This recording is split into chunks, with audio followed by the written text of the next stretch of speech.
Okubala obululu ku kifo ky'omubaka omukyalo wa Masaka City kutandise mu kiseera kigezezza olunaku olwaleero ng'enteekateeka eno ekulembeddwamu akulira abalamuzi ba kkooti ezookererwako e Masaka Habert Asiimwe ng'ayambibwako balamuzi banne okubadde Abdallah Kayiza wamu n'abakozi ba kkooti.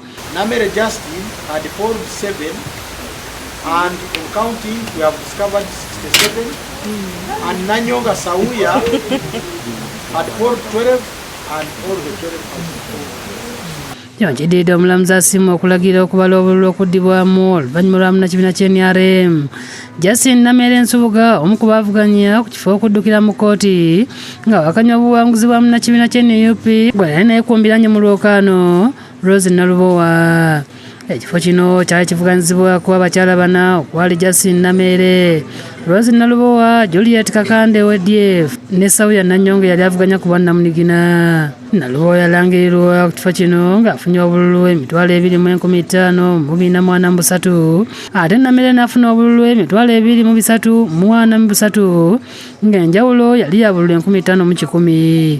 Kyokka Nameere teyamatira nabyava mu kulonda bw'atyo ng'ayita mu bapuliida be okuli Semeo Sekyewa ne Anthony Bazira ne baddukira mu kkooti e Masaka nga bagisaabaddemu okubala obululu nga Nameere awakanya obuwanguzi bwa Nalubowa bwagamba nti bwali bwa mankyolo. Nameere yategeeza kkooti nga bo waliwo obululu obutaabaluwa mu bifo 11 nga bye yasabye kkooti okumuyamba okubala.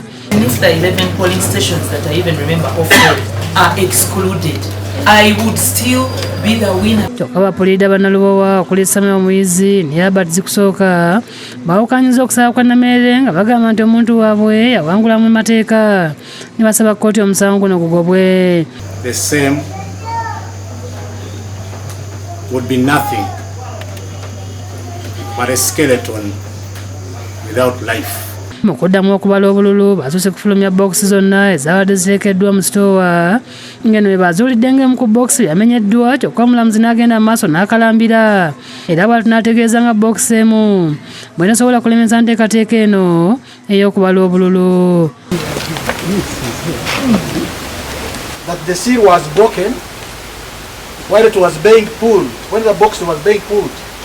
I wish to categorically state that discovery of a broken box was in my presence and there was no pressure exerted on the box.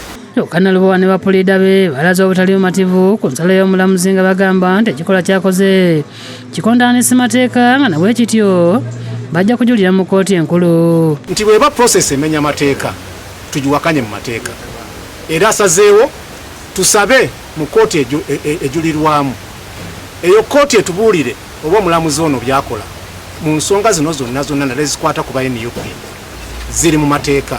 Nti omulamuzi nga tuli mu kkooti yagenda nti ne bwenaaba bookisi emu nga gyasanzeemu nga nsumulule tagenza kukkiriza recount era ndowooza mubirina mwenna. Kkooti n'esalawo nti bookisi eziddemu zonna zibalibwe. Kaakati bw'osanga mu bookisi ensumulule etteeka ligamba ki?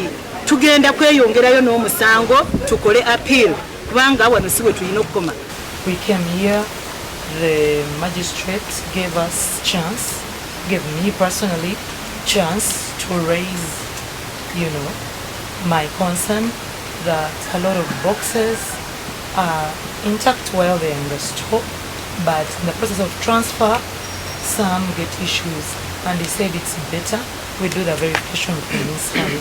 Wano ku gadaliiko nfufuto ze tukulaga emboozi z'abantu ab'enjawulo nga baddukidde mu kkooti era kkooti n'eragira okubala obululu kuddibwemu kyokka ebbookisi ezisangibwa nga zaasumululwa okuddamu okubala obululu kuba tegugenda mu maaso. Era n'eragira Electoral Commission erangirire Honorable Nakwedde. Ekimu ku misango egy'ekika kino mwe mwali ogwa Harriet Nakwedde eyalangirwa ekifo ky'omubaka omukyalo ow'e Kayunga ogwa Joseph Sewungu ne munne baavuganya ogw'ekomisa eby'obulimi n'obulunzi Vincent Bamulanga Kisempijja n'abalala.